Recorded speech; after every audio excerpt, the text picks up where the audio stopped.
والمرسلین وعلی آلہ واصحابہ اجمعین۔ قال اللہ تعالی وتبارک فی القرآن المجید والفرقان الحمید فی شان حبیبہ مخبرا وآمرا ان اللہ وملائکتہ یصلون علی النبی یا ایہا الذین آمنوا صلوا علیہ وسلموا تسلیما۔ اللہم صلی علی سیدنا و مولانا محمد معدن الجود والکرم صلاۃ و سلاما علیک یا سیدی یا رسول اللہ وعلی آلک و اصحابک یا محبوب رب العالمین۔ تمام حمد و ثنا، تعریف و توصیف اللہ جل مجدہ الکریم کی ذات بابرکات کے لیے، جو خالق کائنات بھی ہے اور مالک شش جہات بھی۔ اللہ جل وعلا کی حمد و ثنا کے بعد رسول اکرم شفیع معظم نبی محتشم حضور ختم المرتبت صلی اللہ علیہ وآلہ وسلم کے حضور ناز میں اپنی عقیدتوں، ارادتوں اور محبتوں کا خراج پیش کرنے کے بعد، معزز محتشم سامعین، ناظرین و ناظرات، السلام علیکم ورحمۃ اللہ وبرکاتہ۔ حضرت انس رضی اللہ تعالی عنہ سے حضور علیہ السلام کا ایک فرمان جو ہمارے لیے اجالوں اور روشنیوں کا سامان لیے ہماری دنیا اور آخرت کی بہتری کا ضامن ہے، آج کی نشست میں اسی پر کچھ گفتگو آپ کے سامنے رکھنے کی کوشش کروں گا۔ اللہ میری زبان پر کلمۃ الحق جاری فرمائے۔ حضرت انس رضی اللہ تعالی عنہ فرماتے ہیں کہ رسول کریم صلی اللہ علیہ وآلہ وسلم نے ارشاد فرمایا، ثلاث کفارات و ثلاث دراجات و ثلاث منجیات و ثلاث مہلکات۔ فرمایا کہ تین چیزیں ایسی ہیں جو گناہوں کا کفارہ ہیں، تین چیزیں ایسی ہیں جو دراجات کی بلندی کا سبب اور ذریعہ ہیں، اور تین چیزیں ایسی ہیں جو نجات دہندہ ہیں، اور تین چیزیں ہلاک کر دینے والی ہیں۔ وہ چیزیں جو گناہوں کا کفارہ ہیں، سیئات کا کفارہ ہیں، وہ کون سی ہیں؟ فَأَمَّا الْكَفَّارَاتِ، بہرحال جو چیزیں کفارہ ہیں، فَإِسْبَاغُ الْوُضُوءِ فِي الصَّبَرَاتِ، ان میں سے پہلی چیز سخت جھاڑے میں، سردی کی حالت میں وضو کرنا۔ وضو نظافت کے لیے، پاکیزگی کے لیے اور اللہ کی قربت اور رضا جوئی کے لیے کیا جاتا ہے۔ بہت ساری عبادتیں ہیں جو وضو کے بغیر درست نہیں ہوتی۔ عمومی طور پہ سردیوں کے موسم میں، سخت سردی میں اعضائے وضو کو دھونا یہ تھوڑا مشکل ہوتا ہے۔ آج کل تو خیر بہت آسان ہو گیا، گرم پانی دستیاب ہیں۔ اس زمانے میں جب وضو کے لیے دور چل کے چشموں پر، کنویں پہ جانا پڑتا تھا، اور پانی بھی سردیوں کے موسم میں انتہائی یخ بستہ ہوتے، انتہائی ٹھنڈے سرد پانیوں سے وضو کرنا ہوتا، لیکن اللہ کی رضا کے لیے جب کوئی شخص وضو کرتا ہے تو یہ اس کے گناہوں کا کفارہ ہے۔ ایک حدیث پاک میں آتا ہے کہ جو شخص وضو کرتا ہے اور وضو کرنے کا جو صحیح طریقہ ہے اس طرح سے وضو کرتا ہے تو اعضائے وضو کے گناہ جھڑ جاتے ہیں، حتیٰ کہ ناخنوں کے نیچے سے بھی گناہ نکل جاتے ہیں۔ تو تو گناہوں کا کفارہ ہے وضو۔ اچھا، اللہ کا خوف، اللہ کی خشیت، اللہ کا ڈر سینے میں موجزن ہو تو سخت جھاڑے میں ٹھنڈے پانی سے وضو کرنا بھی مشکل نہیں ہوتا۔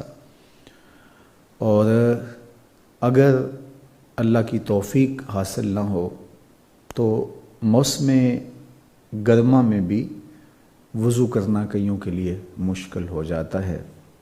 عمومی طور پہ بے نمازی کے لیے جو مشکل مرحلہ اول ہے وہ وضو ہوتا ہے، تو جب ان کو کہیں تو ان کی جان وضو سے جاتی ہے۔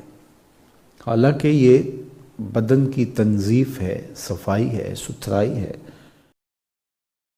لیکن وہ وضو سے نور پاتے ہیں تاکہ ہر حالت کے اندر وہ وضو میں رہیں۔ تو ہمیں باوضو رہنے کی تلقین کی گئی ہے۔ یہ مفتاح الصلاۃ ہے، نماز کی چابی ہے۔ نماز جنت کی چابی ہے اور نماز کی چابی وضو ہے۔ تو پہلی بات جو ارشاد فرمائی وہ وضو ہے۔ مشکل حالات میں، سخت حالات میں، جھاڑے کے موسم میں وضو کرنا یہ گناہوں کا کفارہ ہے۔ دوسری بات، وَانتظار الصلاۃ بعد الصلاۃ، ایک نماز کے بعد دوسری نماز کا انتظار کرنا۔ جب نمازی مسجد میں ایک نماز کے بعد دوسری نماز کے انتظار میں بیٹھ جاتا ہے تو جب تک وہ بیٹھا رہے اس کو نماز کا ثواب ملتا رہتا ہے، حالانکہ وہ نماز نہیں پڑھ رہا، مسجد میں منتظر بیٹھا ہے دوسری نماز کے لیے، لیکن اللہ جل شانہ اس کو ثواب عطا کرتا ہے، اس کے گناہ جھڑ جاتے ہیں۔ تیسری چیز میرے حضور نے ارشاد فرمائی، وَنَقْلُ الْأَقْدَامِ إِلَى الْجَمَاعَاتِ، فرض نمازوں کے لیے، جماعت کے لیے پیدل چل کے مسجد کی طرف آنا، یہ تین چیزیں کفارات میں سے ہیں، گناہوں کو جھاڑ دیتی ہیں، گناہوں کا، سیئات کا کفارہ بن جاتی ہیں۔ اللہ کے محبوب علیہ السلام نے ایک دن اپنے اصحاب سے ارشاد فرمایا، حضرت عبداللہ ابن عباس رضی اللہ تعالیٰ عنہ سے یہ روایت مروی ہے کہ آقا کریم نے ارشاد فرمایا کہ میرے رب نے مجھے اپنے جمال جہاں آرا کا جلوہ دکھایا اور وہ اپنی شان کے مطابق جلوہ فروز ہوا۔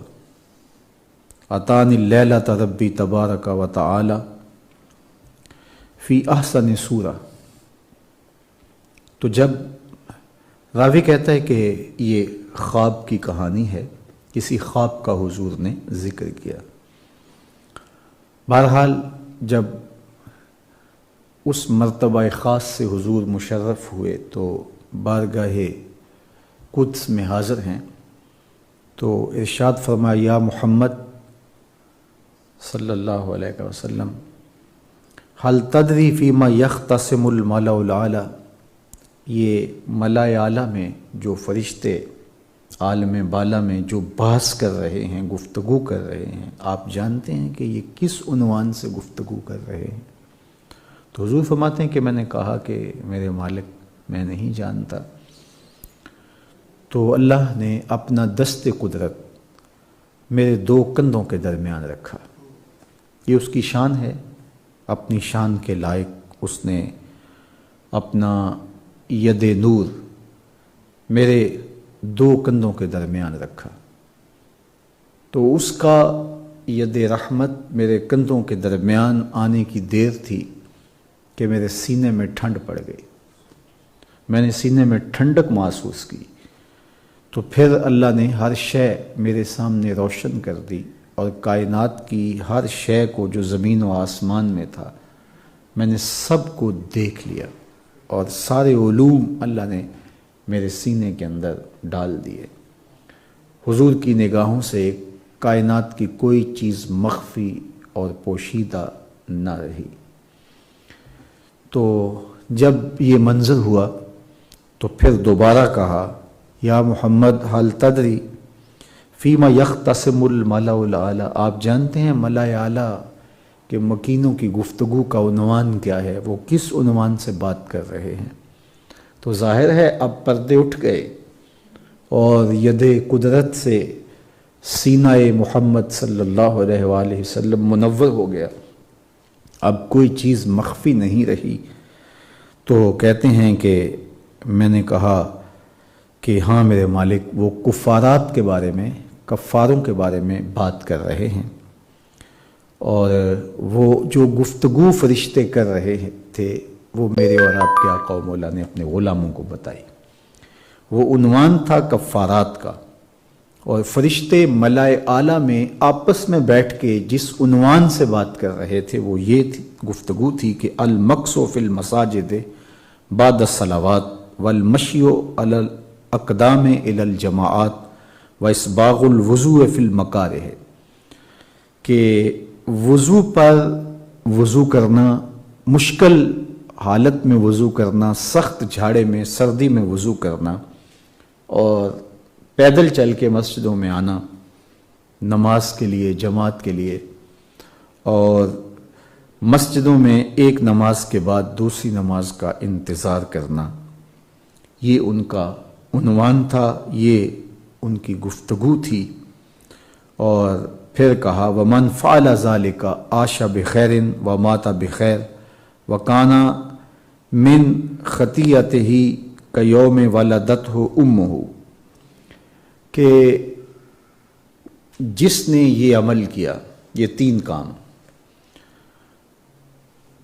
قدموں سے چل کے پیدل جماعت کے لیے مسجدوں میں پہنچنا، مشکل سخت جھاڑے کے موسم میں سخت حالات میں وضو کرنا، اور نماز کے بعد دوسری نماز کا منتظر رہنا، جس نے یہ تین کام کر لیے، ایک تو وہ زندگی میں خوشحال رہے گا، اور دوسرا جب وہ مرے گا تو خیریت کے ساتھ وہ اس دنیا سے پردہ پوشی کرے گا، آبرو مند زندگی اور آبرو مند موت اس کو نصیب ہوگی، اور تیسری چیز کہ وہ گناہوں سے ایسے پاک ہو جائے گا جیسے ابھی ماں کے پیٹ سے جنم لیا ہو۔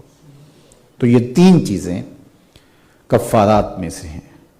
پھر آقا کریم علیہ الصلوۃ والسلام نے ارشاد فرمایا الا ادلکم من یکفر اللہ بہ الخطایا ویزید بہ فی الحسنات، میں تمہیں وہ چیز نہ بتاؤں جس سے خطائیں مٹ جاتی ہیں اور اللہ نیکیوں کو بڑھا دیتا ہے؟ تو صحابہ نے عرض کی یا رسول اللہ کیوں نہیں، ارشاد فرمائیے۔ تو آقا کریم نے ارشاد فرماتے ہوئے فرمایا کہ اسباغ الوضو علی المکارہ، ایک تو مشکل میں وضو کرنا، جھاڑے کے موسم میں پانی دور ہے، کوئی بھی حالت ایسی تھی کہ وضو کرنا اتنا آسان نہیں تھا، تو اس حالت میں وضو کرنا، وکثرۃ الخطا الی ہذہ المساجد، اور مسجدوں کی طرف زیادہ چل کے پیدل آنا، مسجدوں کی طرف اٹھنے والے اقدام، وانتظار الصلاۃ بعد الصلاۃ، اور نماز کے بعد دوسری نماز کا انتظار۔ اور ایک حدیث کے کلمات کچھ اس طرح ہیں ما منکم من رجل یخرج من بیتہ متطہرا فیصلی مع المسلمین الصلاۃ ثم یجلس فی المجلس ینتظر الصلاۃ الاخری ان الملائکۃ تقول اللہم اغفر لہ اللہم ارحمہ۔ فرمایا کہ جب کوئی بندہ گھر سے وضو کر کے جماعت مسلمین کے ساتھ نماز پڑھتا ہے اور نماز کے بعد دوسری نماز کے انتظار میں بیٹھ جاتا ہے، وہ تو مسجد میں بیٹھ کے انتظار کر رہا ہوتا ہے، اللہ کے نوری فرشتے ہاتھ پھیلا کے اس کے لیے دعائیں مانگ رہے ہوتے ہیں کہ اللہ اس کی بخشش فرما دے، اللہ اس پر رحم فرما دے۔ تو فرشتے اگر دعائیں مانگتے ہیں تو وہ اللہ کے اذن اور اللہ کی مرضی سے مانگتے ہیں، اور اللہ انہیں خود حکم دے کہ تم دعائیں مانگو اور پھر قبول نہ کرے تو یہ نہیں ہو سکتا۔ تو یہ وہ چیز ہے جو اللہ جل شانہ کی طرف سے اس امت کو ودیت کی گئی کفارات کی صورت میں۔ تو تین چیزیں فرمایا کفارات میں سے ہیں۔ اور پھر ارشاد فرمایا وَأَمَّا دراجات، اور وہ چیزیں جو دراجات کی بلندی کا سبب اور ذریعہ ہیں، ان میں سے پہلی چیز فَإِطْعَامُ الطَّعَامِ وَإِفْشَاءُ السَّلَامِ وَالصَّلَاةُ بِاللَّيْلِ وَالنَّاسُ نِيَامٌ، کہا ایک تو کھانا کھلانا ہے، دوسرا سلام کو عام کرنا ہے، اور تیسرا ارشاد فرمایا جب لوگ سوئے ہوئے ہوں تو اٹھ کے نماز پڑھنا ہے، قیام کرنا ہے، اللہ کی حضور بندگی کے سجدے بجا لانا ہے، اس کے حضور رکوع و سجود اور قیام پیش کرنا ہے، چونکہ اس میں ریا کا شائبہ بھی نہیں ہوگا، لوگ سو رہے ہوں گے اور یہ کھڑے ہو کے اپنے رب کے حضور قیام، رکوع اور سجود کی حالت میں اس کی رضا جوئی کا طالب ہوگا۔ تو یہ تین چیزیں دراجات کی بلندی کی ضامن ہیں۔ حضرت عبداللہ بن سلام رضی اللہ تعالی عنہ فرماتے ہیں کہ جب حضور مدینہ تشریف لائے تو میں حضور سے جو سب سے پہلے کلمات سنے وہ یہ تھے، وہ کلمات بیان فرماتے ہیں، اور آپ جانتے ہیں کہ یہ یہودیوں کے بہت بڑے عالم تھے اور حضور سے تو بحث کرنے کے لیے آئے تھے، باقاعدہ علماء یہود نے ان کو بھیجا تھا کہ جاؤ تم تیاری سے اور ان سے بات کرو، تمہارے سوالوں کا جواب نہ دے سکے تو ہم یہیں رک جائیں گے اور کہیں گے کہ دیکھو کہ یہ تو ہمارے ایک رہبان کے سوالوں کا جواب نہیں دے پائے، تو یہ کس نبوت کی بات کرتے ہیں، اور اگر تمہارے سوالوں کا جواب دے چکے تو پھر ہم دیکھیں گے کہ اگلا مرحلہ کیا ہوگا۔ عبداللہ ابن سلام جب حضور کی خدمت میں حاضر ہوئے تو مجلس رسول لگی تھی، ہجوم عاشقاں تھا، تو یہ آ کے بیٹھ گئے۔ تو حضور علیہ السلام محو تکلم تھے، اپنے اصحاب کو دین سکھا رہے تھے، تو کہتے ہیں کہ سب سے پہلے میں نے حضور سے جو گفتگو سنی، اور یہ حضور سے پہلی ان کی ملاقات تھی، دیدار بھی پہلی مرتبہ ہو رہا تھا، کہتے ہیں حضور اپنے غلاموں کو فرما رہے تھے یا ایھا الناس، اے لوگو، افشوا السلام، سلام کو عام کرو، وَأَطْعِمُوا الطَّعَامَ، اور کھانا کھلاؤ، وَصِلُوا الْأَرْحَامَ، اور جو رشتہ دار ہیں، اعزاء و اقربا ہیں، ان کے ساتھ صلہ رحمی کرو۔ تو پھر ارشاد فرمایا وَصَلُّوا بِاللَّيْلِ وَالنَّاسُ نِيَامٌ، اور جب لوگ سو رہے ہوں تم اٹھ کے نماز پڑھو، تَدْخُلُوا الْجَنَّةَ بِالسَّلَامِ، تم سلامتی کے ساتھ جنت میں داخل ہو جاؤ گے۔ یہ سب سے پہلی گفتگو انہوں نے جو حضور سے سنی۔ تو حضرت عبداللہ ابن سلام نے جب حضور سے یہ گفتگو سنی تو یہ دل میں کھپ گئی، روح میں اتر گئی۔ یہ دین کا خلاصہ تھا جو انہوں نے حضور کے نورانی کلمات کی صورت میں پہلی مرتبہ سماعت کیا۔ اچھا، ایک تو لفظوں کی چاشنی، پیغام کی جامعیت، پھر حضور کا دل آویز لہجہ، اور پھر وہ حضور کو دیکھ بھی رہے تھے، پتلی پتلی گلے قدس کی پتیاں، ان لبوں کی نزاکت پہ لاکھوں سلام۔ تو جب حضور کا کلام سنا اور گفتگو سماعت کی، وہ صرف کانوں میں نہیں روحوں میں بھی اتر گئی، اور پیغام کی جامعیت بھی متاثر کر رہی ہے، اور صحابہ کا انداز سماعت بھی دل آویز تھا، تو بس یہ وہیں ڈھیر ہو گئے، جو سوال لے کر آئے تھے وہ سارے بھول گئے۔ آقا کریم علیہ السلام نے بلایا اور کہا عبداللہ ابن سلام قریب آؤ اور بتاؤ کیسے آئے ہو۔ تو انہوں نے کہا حضور میں آپ کا غلام بننے آیا ہوں۔ تو حضور کے ہاتھ پہ انہوں نے اسلام کی بیعت کر لی۔ اب وہ جو منتظر بیٹھے تھے کہ ہمارا بہت بڑا گرو، ہمارا بہت بڑا رہبان اور بہت بڑا عالم وہاں گیا ہے، اور جب وہ بات کرے گا تو کیا نتیجہ نکلتا ہے، تو وہ اس کے منتظر بیٹھے تھے۔ تھوڑی دیر تک ان کے کانوں تک یہ خبر پہنچتی ہے کہ جو مناظر تمہارا مناظرہ کرنے کے لیے گیا تھا وہ تو دل ہار گیا اور وہ بھی اس محمد عربی کی زلفوں کا اسیر بن گیا۔ تو انہیں بہت غصہ آیا اور عبداللہ ابن سلام کے پاس گئے اور اسے کوسنے لگے کہ تو نے یہودیت کی ناک خاک آلود کر دی، تو نے کچھ سوال کیا ہوتا، انہوں نے جواب دیا ہوتا تو ہم سمجھتے کہ چلو ایک عالم شخص تھا، علمی پیاس بجھ گئی، بات سمجھ میں آ گئی، مان لیا، لیکن سنا ہے تم نے کوئی بات بھی نہیں کی، ویسے ہی مان لیا۔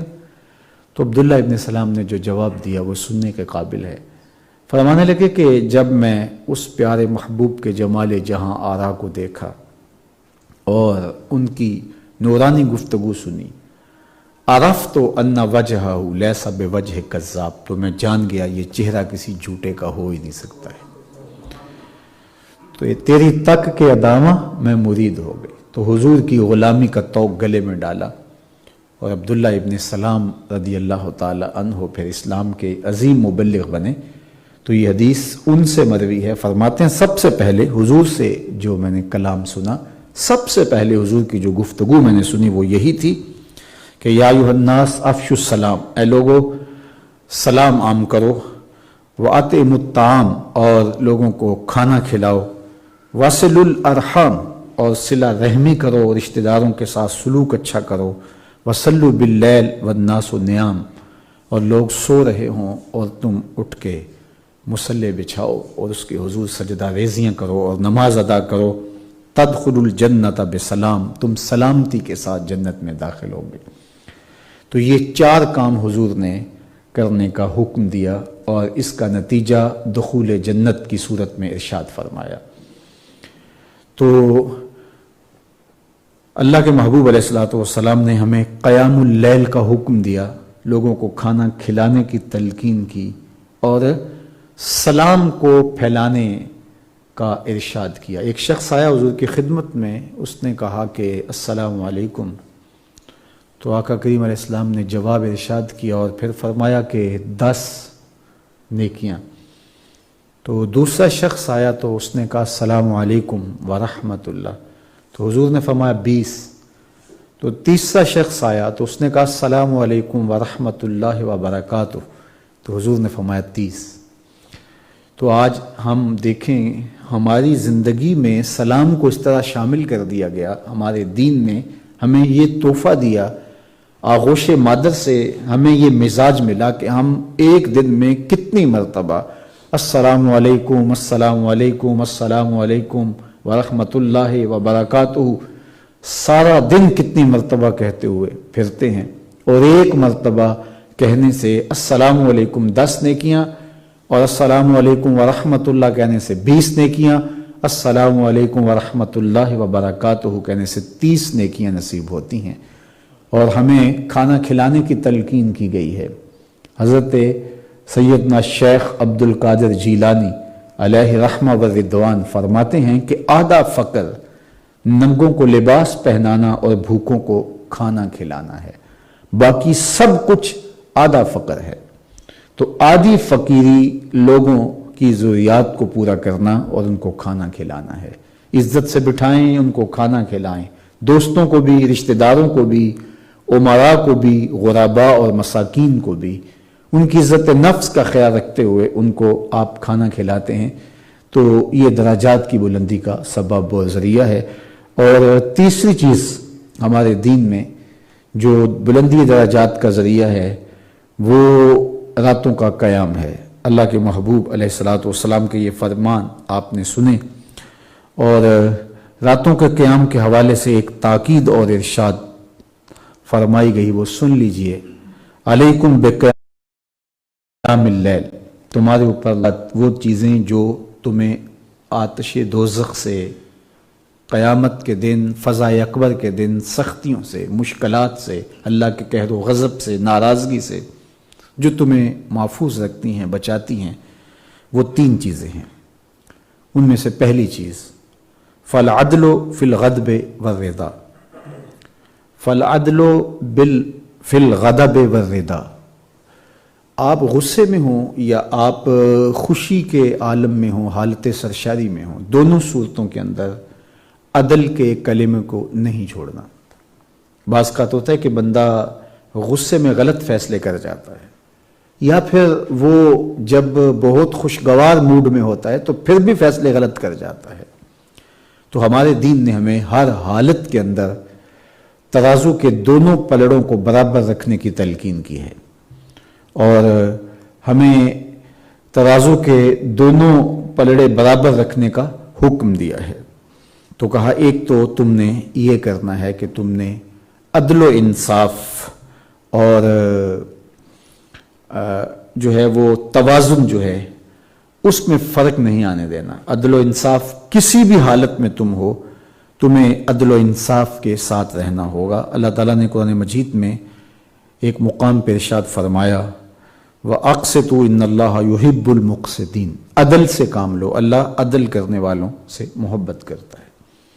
تو ہمیں ہر صورت کے اندر تقاضا ہے عدل نبھانے کی، پورا کرنے کی تلقین فرمائی گئی ہے، اور یہ چیز منجیات میں سے ہے۔ وہ 3 چیزیں جو حضور نے فرمائی کہ تمہارے لیے نجات دہندہ ہیں، دنیا اور آخرت میں لیے تمہارے لیے، دنیا اور آخرت میں تمہارے لیے بہتری کی ضامن ہیں، ان میں سے پہلی چیز حالت غضب میں اور حالت رضا میں، دونوں صورتوں کے اندر عدل کے ترازو کو پورا رکھنا ہے، دونوں پلڑے برابر رکھنا ہے۔ دوسری چیز ارشاد فرمائی اللہ کے محبوب علیہ السلام نے وَالْقَصْدُ فِي الْفَقْرِ وَالْغِنَى، حالت فقر میں اور حالت غنا میں تم نے میانہ روی کو کبھی نہیں چھوڑنا ہے۔ مال و دولت کی فراوانی آ جائے تو فضول خرچی نہیں کرنی، اور اگر کوئی مالی تنگی آ جائے تو بخل سے کام نہیں لینا۔ دونوں حالتوں کے اندر تم نے میانہ روی سے قصد کے ساتھ اپنی زندگی بسر کرنی ہے۔ ایک روایت میں آتا ہے الاقتصاد نصف المعیشہ، اقتصاد آدھی معیشت ہے۔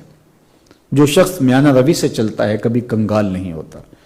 یہ نہیں ہے کہ اس کے پاس دولت آ گئی تو پھر اس کے تیور ہی کچھ اور ہو گئے، اور تھوڑے سے حالات تلخ ہوئے تو ہونے کے باوجود اس نے ہاتھ روک لیا اور بخل اس کا شعار زندگی بن گیا۔ تو دونوں حالتوں کے اندر اگر بہت ساری دولت ہے تو پھر بھی سنبھال کے، اور اگر اس کے پاس دولت کی کمی ہے اور اتنے وسائل نہیں ہیں تو پھر بھی جو ہے وہ ہر وقت شکوے کی زبان نہ کھولے، پھر بھی جو جہاں ضروری خرچ کرنا ہے وہاں ضرور خرچ کرے۔ اللہ تعالیٰ نے قرآن مجید میں ایک موقع پہ ارشاد فرمایا وَالَّذِينَ إِذَا أَنفَقُوا لَمْ يُسْرِفُوا وَلَمْ يَقْتُرُوا وَكَانَ بَيْنَ ذَلِكَ قَوَامًا۔ اہل ایمان کی شان بیان فرمائی گئی کہ جب وہ خرچ کرتے ہیں تو فضول خرچی نہیں کرتے، اور نہ ہی وہ بخل سے کام لیتے ہیں، بلکہ اس کے درمیان کا جو راستہ ہے، اقتصاد کی جو راہ ہے، اس کو اختیار کرتے ہیں۔ اور دوسرے مقام پہ فرمایا وَلَا تَجْعَلْ يَدَكَ مَغْلُولَةً إِلَىٰ عُنُقِكَ، اپنے ہاتھ کو گردن کے ساتھ باندھ کے نہ رکھ۔ بخل کا یہ عالم نہ ہو کہ تیرے پاس کسی کو پھوٹی کوڑی بھی میسر نہ آئے اور تیرے دسترخوان پہ کسی کو کھانا، تاکہ وہ کہتے ہیں چیونٹیوں کو بھی تیرے دسترخوان سے کچھ نہ ملے۔ اور دوسرا فرمایا وَلَا تَبْسُطْهَا كُلَّ الْبَسْطِ، اور بالکل ہی اس طرح کشادہ دست نہ ہو کہ تو خود تنگ ہو کے بیٹھ جائے۔ تو جو درمیان کا راستہ ہے اس راستے کو اختیار کرے گا تو زندگی خوبصورت گزرے گی۔ اچھا، تیسری چیز جو حضور نے منجیات میں سے بیان فرمائی وہ ارشاد فرمائی کہ وخشیت اللہ فی السر والعلانیہ، کہ حالت سر میں اور حالت اعلان میں تو اللہ سے ڈرے۔ عمومی طور پہ اعلانیہ طور پہ تو بہت سارے لوگ متقی اور پرہیزگار دکھائی دیتے ہیں، لیکن خلوت اور تنہائی کے اندر کوئی کیسا ہے تو کسی شخص کی فطرت کا جوہر وہیں کھلتا ہے کہ وہ کھڑا کہاں ہے۔ تو یہ نہیں ہے کہ تم خلوت میں اور طرح کے ہو اور جلوت میں تم اور طرح کے ہو۔ جو کہا تھا رومی علیہ الرحمہ نے چوں بخلوت می روند کار دیگر می کنن، کہ کچھ لوگ ممبر و محراب پہ باتیں کرتے ہیں تو ان کے لہجے دل نشیں ہوتے ہیں اور لگتا ہے کہ یہ ہی تقوی کے پہاڑ ہیں، لیکن جب خلوت میں پہنچتے ہیں تو ان کا پھر طرز زندگی کچھ اور ہی ہوتا ہے۔ تو خلوت کے لمحے ہوں یا جلوت کی گھڑیاں ہوں، کبھی بھی ہمیں اللہ جل شانہ کی خشیت سے محروم نہیں ہونا چاہیے۔ تو اس لیے ارشاد فرمایا کہ جو تیسری چیز نجات دینے والی ہے وہ حالت سر میں اور حالت اعلان میں خشیت اللہ، اللہ سے ڈرنا ہے، فی السر والعلانیہ، سر میں اور ظاہری حالت کے اندر۔ اللہ تعالیٰ نے قرآن مجید میں ان لوگوں کا وصف بیان کیا، ان کی خوبی بیان کی، ان کی تحسین فرمائی جو اللہ جل شانہ سے خلوت میں ڈرتے ہیں۔ ان الذین یخشون ربہم بالغیب لہم مغفرۃ واجر کریم، جو بن دیکھے اللہ سے ڈرتے ہیں اور خلوت میں اللہ سے ڈرتے ہیں، تو ان کے لیے ایک تو مغفرت ہے اور دوسرا بہت بڑا اجر ہے، اجر کبیر۔ اچھا، جس اجر کو میرا رب بھی بڑا کہہ رہا ہے وہ کتنا بڑا ہوگا، چونکہ جو بڑا ہوتا ہے وہ قائل کے بڑے اور چھوٹے ہونے کے اعتبار سے ہوتا ہے۔ ایک غریب آدمی جو 300-400 500 روپے روز کماتا ہے، اگر وہ کسی دن کہے کہ آج میں نے بہت خیرات کی ہے تو اس نے 50 روپے کی ہوگی، 100 روپیہ کی ہوگی۔ اور جو کروڑوں اربوں روپے روز کماتا ہے، اگر وہ کہے کہ آج میں نے بڑی خیرات کی ہے تو اس کا مطلب 5-10 ہزار روپے نہیں ہوگا، اس کا مطلب جو ہے وہ لاکھوں اور کروڑوں روپے کی صورت میں خیرات ہوگی، چونکہ ہر شخص کا بڑا اس کے اپنے قد کے مطابق ہوتا ہے کہ جتنا بڑا وہ ہے اس کا پھر بڑا بھی اتنا ہی بڑا ہوگا۔ تو جو شخص اللہ سے بن دیکھے تنہائی میں خلوت میں ڈرتا ہے، اللہ ایک تو اس کو بخش دے گا، اس کی مغفرت فرمائے گا، اور دوسری بات ارشاد فرمائی اس کو اجر کبیر عطا کرے گا، بہت بڑا اجر دے گا۔ تو جس رب کو، جس اجر کو میرا رب بھی بڑا کہہ رہا ہے، دنیا کا کوئی ترازو اس کو تول سکتا ہے؟ اس لیے کہ وہ رب کا بڑا ہے، رب کا بڑا پھر کتنا بڑا ہوگا، یہاں عقل انسانی جو ہے وہ سوختہ پا ہے۔ تو اللہ تعالیٰ جل شانہ یہ اس شخص کا ذکر اللہ خالیا ففاضت عیناہ، وہ شخص کے جس نے تنہائی میں بیٹھ کے اللہ کو یاد کیا، بس آنکھیں چھلک پڑی، آنسو بہنے لگے۔ تو میرے اور آپ کے محبوب حضور ختم المرتبت فرماتے ہیں کل قیامت کے دن جب کوئی سایہ نہیں ہوگا، اللہ اس کو اپنے عرش کا ٹھنڈا سایہ عطا فرمائے گا۔ تو کہا کہ تیسری چیز جو آتش دوزخ سے نجات دیتی ہے، اللہ کی ناراضگی سے، فضا اکبر کے دن کی منجیات ہیں، نجات دینے والی۔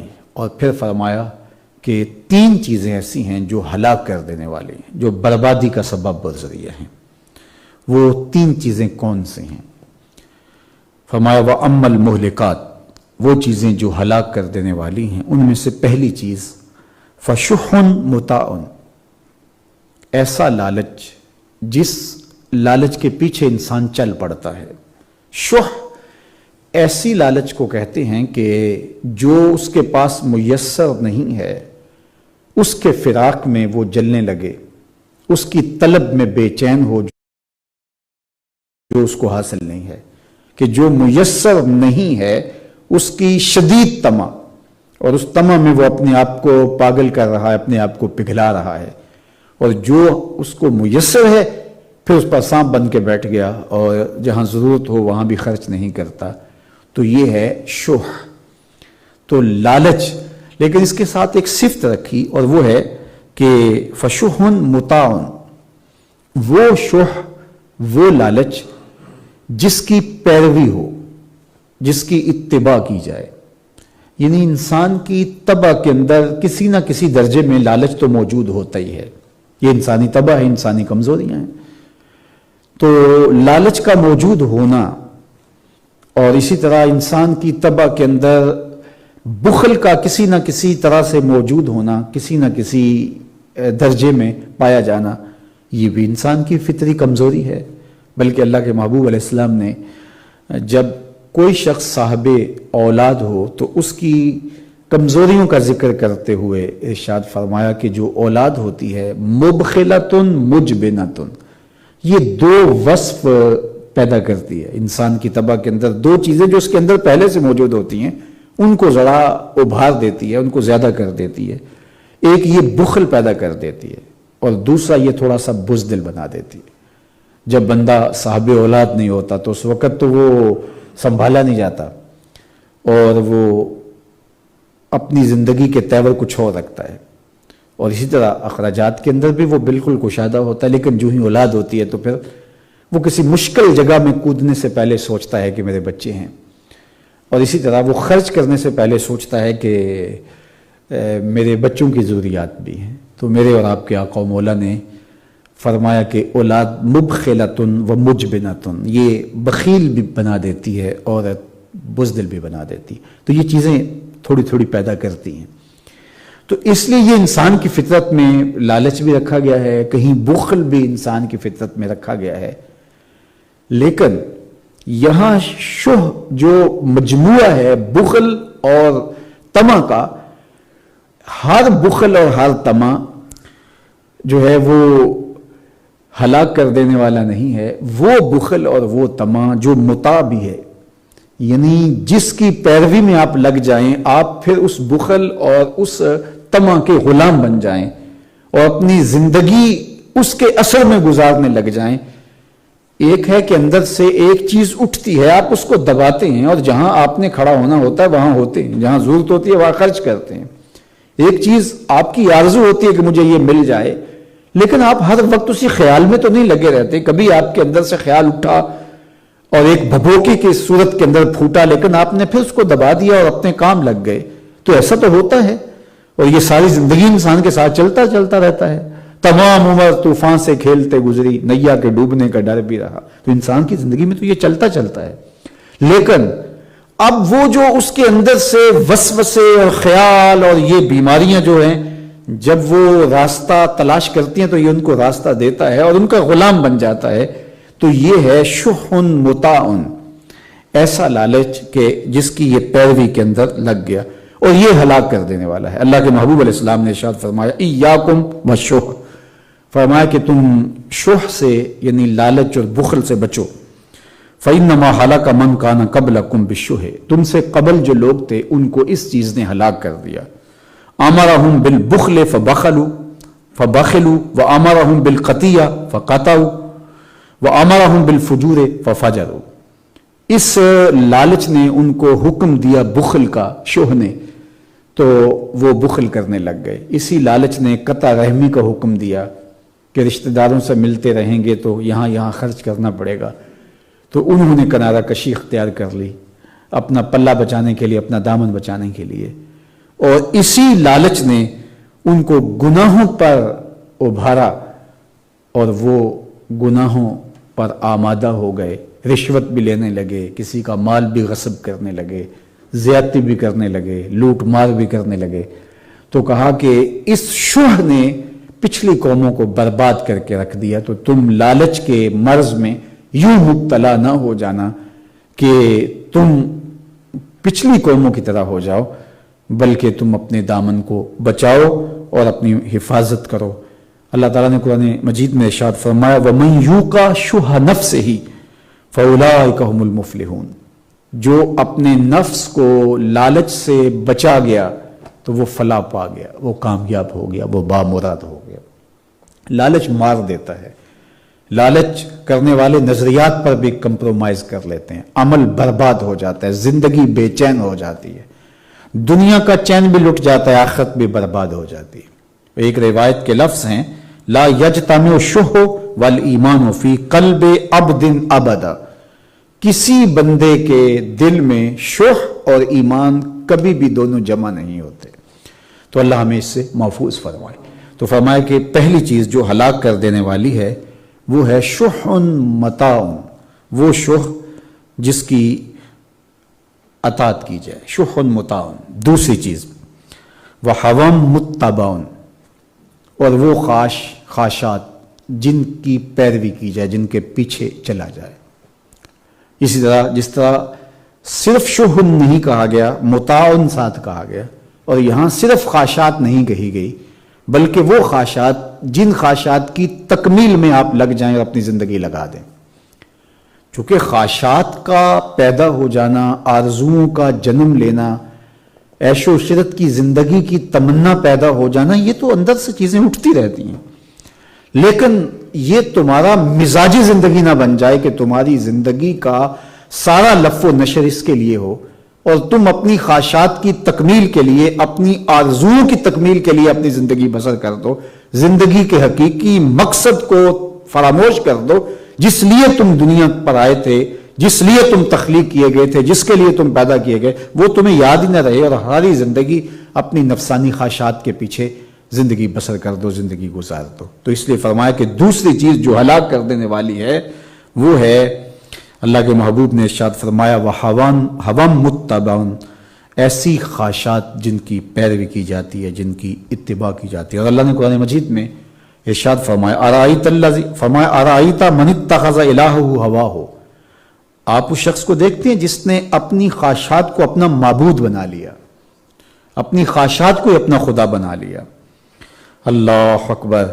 تو یہ ایسے لوگ ہیں، اور اللہ تعالیٰ نے ایسے لوگوں کو کہا کہ جو خواہشات کے دیوانے بن جاتے ہیں، آرزوؤں کے غلام بن جاتے ہیں، تو فرمایا کہ یہ چوپائے ہیں، بلکہ چوپایوں سے بھی بدتر ہیں، چونکہ خواہشات نفسانیہ، خواہشات جنسیہ، خواہشات اکل و شرب، اس کی تکمیل کے لیے جانور زندگی بسر کرتا ہے، اور مومن کی زندگی بھی اگر یہی ہو، انسان کی زندگی بھی اگر یہی ہو، تو پھر وہ چوپایوں سے بدتر ہے، اس لیے کہ چوپائے کو تو دیا ہی یہ کچھ گیا ہے، اس کو تو عقل و شعور سے مالا مال ہی نہیں کیا گیا، اس کی تو زندگی کا مقصد ہی یہ ہے۔ امام غزالی نے لکھا کہ 3 طرح کی اللہ نے مخلوقیں پیدا کی ہیں۔ ایک مخلوق وہ ہے کہ جس کو فہم و ادراک، عقل و دانش عطا کیے گئے، لیکن شہوات نہیں دی گئیں، شہوات عقل و شرب اور جنسی خواہشات انہیں نہیں دی گئیں، یہ فرشتے ہیں۔ اور ایک مخلوق ہیں کہ جن کو شہوات عقل و شرب تو دی گئی ہیں، جنسی خواہشات ان کو فراوانی کے ساتھ دی گئی ہیں، لیکن عقل و فہم اور ادراک انہیں نہیں دیا گیا، یہ حیوان ہیں، چوپائے ہیں، حشرات الارض ہیں۔ اور کہا کہ تیسری مخلوق یہ ہے کہ جن کو شہوات نفسانیہ سے، شہوات عقل و شرب سے، شہوات جنسیہ سے بھی آزمایا گیا ہے، اور فہم و ادراک، عقل و بینش و دانش بھی عطا کی گئی ہے، وہ حضرت انسان ہے۔ اب یہ یہاں کھڑا ہے درمیان میں، اگر یہ خواہشات کے پیچھے چل کے اپنا سفر شروع کر دیتا ہے اور عقل و دانش کو، فہم و ادراک کو چھٹی دے دیتا ہے، تو یہ چوپایوں کی طرف سفر کرنے لگا، اس کو چھوڑ کر جو اس کو میسر ہے، چونکہ ان کے پاس تو کوئی دوسرا آپشن نہیں تھا، وہ تو جا ہی جا رہے تھے، لیکن یہ ایک خیر چھوڑ کے برائی کی طرف گیا، تو یہ چوپایوں سے بھی بدتر ہو گیا۔ اولئک کالانعام بل ہم اضل۔ اور اگر اس نے خواہشات کی جائز تکمیل کی اور ان کے پیچھے نہیں بھاگا، بلکہ یہ عقل و فہم اور جو ہے وہ دانش و بینش کے تحت اللہ کے دیے ہوئے راستے کو تلاش کرتا ہوا اس سمت نکلا اور رضا الہی کا حصول اس کا مقصد حیات ہوا، تو فرمایا یہ فرشتوں سے بھی بہتر ہوگا۔ اب یہ اس کا اختیار ہے کہ یہ فرشتوں سے بہتر بنے یا چوپایوں سے بدتر بنے، یہ اس کے پاس ہے۔ انا ہدیناہ السبیل اما شاکرا و اما کفورا۔ اب اس کی مرضی ہے، یہ بھی راستہ اس کے سامنے، یہ بھی راستہ اس کے سامنے۔ وہدیناہ النجدین، اس کو دونوں گھاٹیاں ہم نے دکھا دی ہیں، یہ خیر کی راہوں پہ بھی چل سکتا ہے اور شر کی راہوں پہ بھی چل سکتا ہے۔ تو خواہشات کی تکمیل کے لیے زندگی بسر کر دینے والے جو ہیں وہ چوپایوں سے بھی قرآن کہتا ہے بدتر ہیں، چونکہ انہوں نے اپنے مقصد حیات کو ہی نہ سمجھا، ساری زندگی مکان بناتے بسر کر دی، ساری زندگی کاروبار سیٹ کرتے گزار دی، ساری زندگی خواہشات کی تکمیل میں بسر ہو گئی، اور جس لیے آئے تھے اس طرف دھیان ہی نہ گیا۔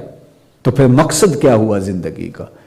میں یہ نہیں کہتا کہ آپ کاروبار حیات اور جو دیگر دنیاوی امور ہیں ان کے اندر اپنا وقت نہ دیں، ہماری شریعت میں ہمیں یہ نہیں کہتی، لیکن کیا صرف اسی ایک سمت کو اختیار کر کے دوسری کو فراموش کر دیں گے تو پھر چوپایوں سے بدتر ہوں گے۔ یہ کام تو چونٹی بھی کرتی ہے، اپنی بل سے باہر نکلتی ہے اور رزق کماتی ہے، موسم برسات کے لیے جمع کرتی ہے، بچوں کا پیٹ بھرتی ہے، کسی کو زہر بھی نہیں دیتی، تکلیف بھی نہیں پہنچاتی، اور یہی کام اگر انسان کر رہا ہے تو پھر چونٹی میں انسان میں کیا فرق ہوا؟ تو یہ اشرف قرآن کہتا ہے تو چوپایوں سے بھی بدتر ہے، اس لیے کہ جانتے بوجھتے تو نے اس خیر کو چھوڑا ہے اور اس کی طرف تو بھاگا ہے۔ تو اس لیے ہمیں ہمارے دین نے کہا کہ تم دنیاوی امور کے اندر بھی اپنی ضروریات کی تکمیل کرو، لیکن تمہارا اصل مقصد تمہاری آخرت کا حصول ہے، تمہارے رب کی رضا جوئی ہے، مقصد حیات کو پانا ہے، اور اللہ کو عبادت سے، اس کی تعمیل سے، اس کے فرامین اور اس کے احکام کی بجا آوری سے راضی کرنا ہے۔ تو دونوں پلڑے تم برابر رکھو گے۔ ربنا آتنا فی الدنیا حسنۃ وفی الآخرۃ حسنہ، دونوں جہانوں کی بہتریاں مومن طلب کرتا ہے، اور اس کی جو ترجیح ہوتی ہے وہ آخرت ہوتی ہے۔ بل تؤثرون الحیاۃ الدنیا والآخرۃ خیر وابقی ان ھذا لفی الصحف الاولی صحف ابراہیم و موسیٰ۔ تو اس لیے خواہشات کی پیروی اور اپنی آرزوؤں کی تکمیل میں ہر وقت لگے رہنا یہ کوئی دانائی نہیں ہے، سمجھداری نہیں ہے۔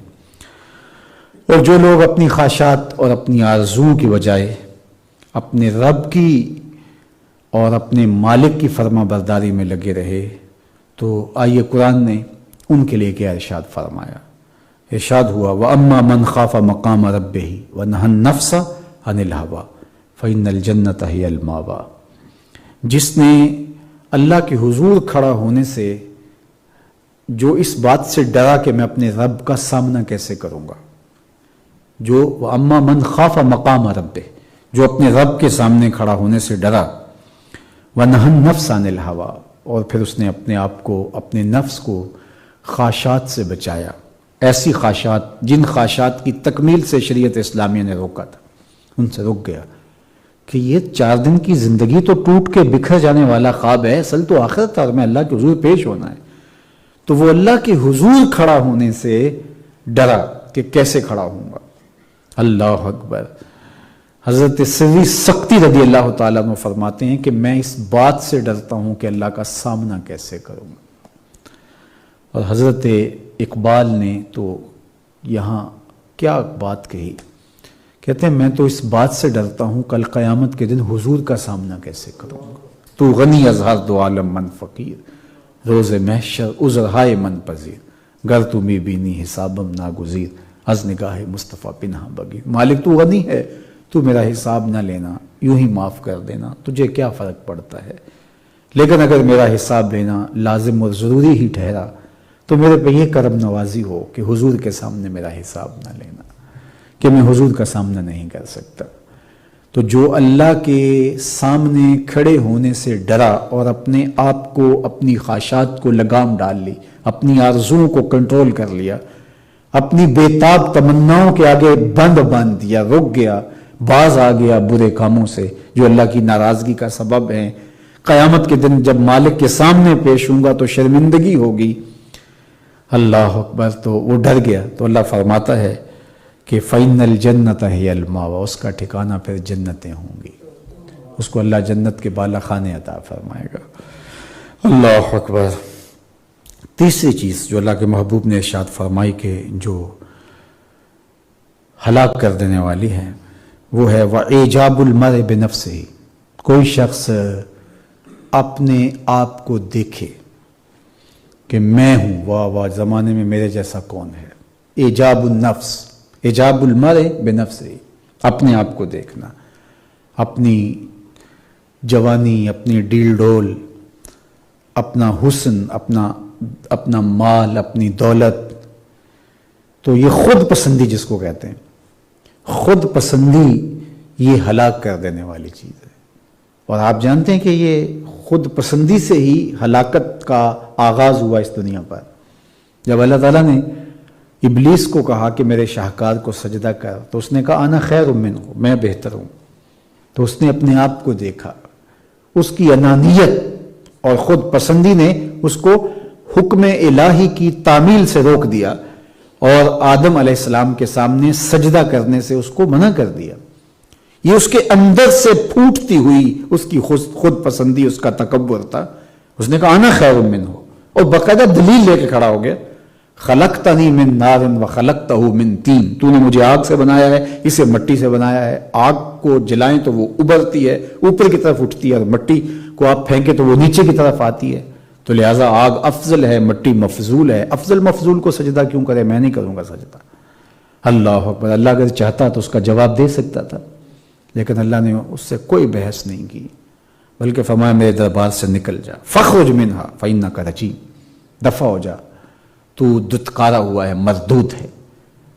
تو پہلا جرم کائنات پہ یہ ہوا کہ اس نے اپنے آپ کو دیکھا اور کہا کہ انا خیر منہ، میں اس سے بہتر ہوں۔ اللہ کے محبوب علیہ السلام نے ارشاد فرمایا کہ پچھلی امتوں میں ایک شخص تھا، تو اس کے لمبے لمبے بال تھے اور وہ بالوں کے اندر کنگھی کیے ہوئے خوبصورت لباس پہن کے چل رہا تھا اور اترا کے چل رہا تھا، اور خود پسندی کا یہ عالم کہ وہ یہ سوچتا جا رہا تھا کہ میرے جیسا کون ہے۔